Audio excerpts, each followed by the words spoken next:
Khammam Wyra road లో మరొక జీవి mall ప్రముఖ సినీ తార కీర్తి సురేష్ చేతుల మీదుగా అక్టోబర్ 5న గొప్ప ప్రారంభం. ఇదే సభలు చేసేటప్పుడు నమాజ్ వినిపిస్తే ఆపేసి నా గౌరవాన్ని ప్రకటించిన వాడిని. ఒకటి కాదు, రెండు కాదు, అనేక పర్యాయాలు. నిన్న నా కూతుర్ని రష్యన్ ఆర్థడాక్సీ వాళ్ళ మదర్ రష్యన్ ఆర్థడాక్సీ చర్చికి సంబంధించిన వ్యక్తులు నా కూతుర్ని తిరుమల తీసుకెళ్తే అది నేను ఇంట్లో పూజలు చేసినా కానీ ఇక్కడికి వచ్చి నేను నా చిత్తశుద్ధి చూపించాను. నా కూతురి చేత డిక్లరేషన్ ఇప్పించాను. నేను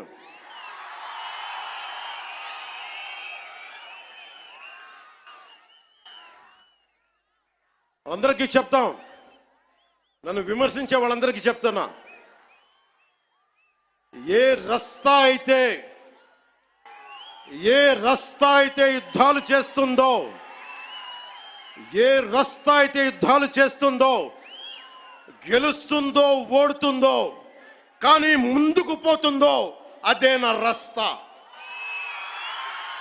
ఏ రస్తాలో కూడా సంఖ్యలు కూడా సవాల్ చేస్తాయో, ఏ రస్తాలో కూడా అపజయం కూడా అగ్ని జ్వాలై మండుతుందో అదే నా రస్తా. ఏ రస్తాలో మరణం కూడా మహాప్రబంధంగా ప్రతిధ్వనిస్తుందో అదే నా రస్తా. అందుకే పరాభవం చెందిన, పరాజయాలు పొందిన ఎందుకు కదలకుండా నిమ్మకు నీరెత్తినట్టు ఉంటానంటే నా సనాతన ధర్మం మీద నాకున్న అచంచలమైన విశ్వాసం. ఈ మధ్యన సనాతన ధర్మం ఒక వైరస్, దాన్ని అంతం చేస్తాం అంటున్నారు కొందరు. గతంలో శ్రీరామచంద్రుణ్ణి, మనందరం కొలిచే శ్రీరామచంద్రుణ్ణి కొన్ని దశాబ్దాల క్రితం పాదరక్షలతో కొడుతూ, చెప్పులతో కొడుతూ, ఊరేగింపుతో తీసుకెళ్లారు.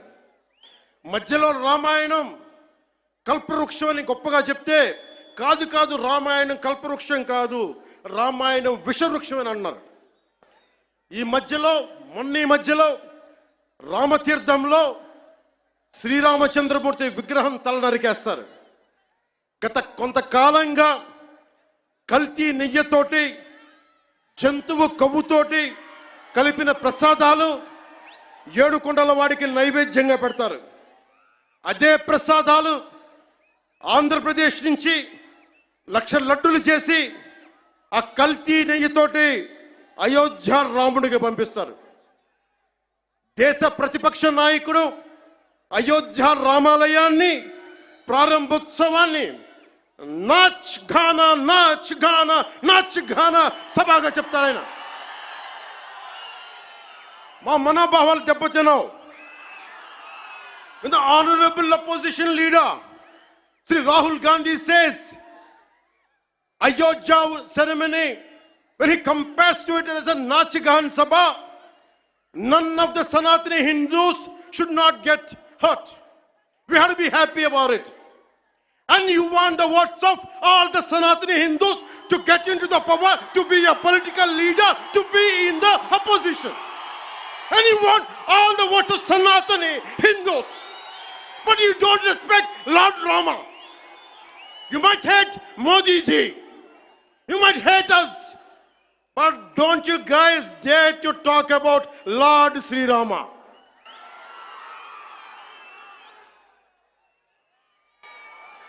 మన హిందువులుగా మనం బాధపడకూడదు.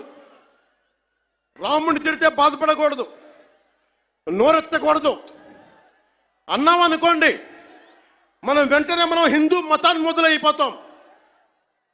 The moment we say we have to safeguard our religion, when you abuse Lord Sri Rama, none of us should feel bad about it.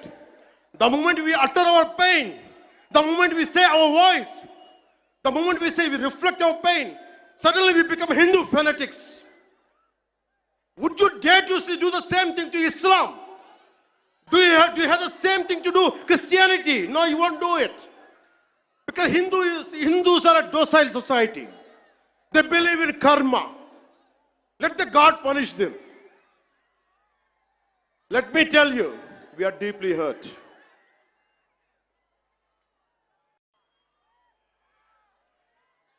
అంటే వీళ్ళు ఎవరినైనా ఏదైనా తిట్టొచ్చు, కానీ మనకు బాధపడే హక్కు లేదు, బాధని వ్యక్తపరిచే హక్కు అంతకన్నా లేదు. భారతదేశంలో సెక్యులరిజం అంటే హిందూ ధర్మాన్ని దూషించు, అపహాస్యం చేయి, అన్య మతాలను వెనకేసుకొస్తే అది true secularism according to the so called pseudo secularist. So called secularists is what they say. You abuse Sanatana Dharma. Not even a word against Islam, not even a word against Christianity. You won't dare to do it. That's the definition of secularism for you people. దశాబ్దాలుగా చూస్తున్నాం, ఇదేం కొత్త కాదు. చట్టాలు కూడా పనిచేస్తాయా? చట్టాలు కూడా ఎలా పనిచేస్తాయంటే సనాతన ధర్మాన్ని పాటించే వారిపై వైపు నిర్దాక్షిణ్యంగాను, సనాతన ధర్మం పాటించే వారి వైపు చట్టాలు ఎలా పనిచేస్తాయంటే నిర్దాక్షిణ్యంగా పనిచేస్తాయి. అన్య ధర్మాలు పాటించే వారిపై ఎక్కువ మానవత్వం, దయ చూపిస్తారు.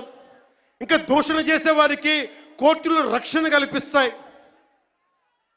అయిన వాళ్ళకి ఆకులు, కాని వాళ్ళకి కంచాలు.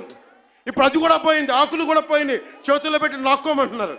సుమన్ టీవీలో మీ పర్సనల్ అండ్ బిజినెస్ ప్రమోషన్స్ కోసం కింది నెంబర్కి కాంటాక్ట్ చేయండి.